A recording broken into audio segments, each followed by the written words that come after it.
అందరికీ praise the lord. ఇప్పటిదాకా మీరు సిస్టర్ నిస్సి గారి సాక్ష్యం విన్నారు కదా. దేవుడు ఎంత నమ్మదగిన వాడు అంటే ఆయన చెప్పిన ఏ మాట అయినా నిరర్ధకం కానిరదు. అందుకనే సహోదరికి ఎటువంటి దర్శనం చూపించాడో ఈరోజు ఆ దర్శనానికి రుజువుగా మనందరం చూసినటువంటిది ఏదైతే ఆ రోజు తన ఒక్కదానికి దేవుడు చూపించిన దర్శనం ఈరోజు మనందరము చూసినటువంటి ఈ మందిర పునాదులు. హల్లెలూయా. నిజంగా దేవుడు ఎంత నమ్మదగినటువంటి వాడండి.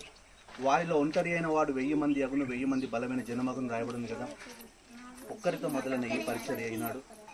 ఈ మందిరంలో 10 మంది తర్వాత భవిష్యత్తులో ఎన్నో వేల మంది, లక్షల మంది ఇక్కడ ఉండి దేవుని ఆరాధించబోతున్నారు. అందుని బట్టి దేవునికి ఎంతగానో మహిమ కలుగును గాక.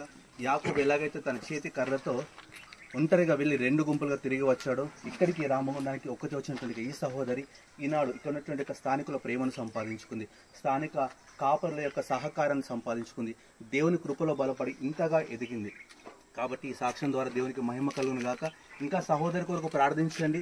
ఈ మందిరము దేవుని యొక్క ఆత్మ ద్వారా కట్టబడాలని, అనేకులకు ఇది ప్రార్థన మందిరం అవ్వాలని, అనేకులు ఈ మందిరం ద్వారా రక్షణ పొందుకొని ఇక్కడ ఉన్నటువంటి వారందరూ కూడా దేవుని మందిరంలో కుటుంబాలుగా జతపడి దేవుని రాజ్యంలో పాత్రలు కావాలని అందరూ ప్రార్థించాలని నా మనవి. అందరికీ వందనాలు.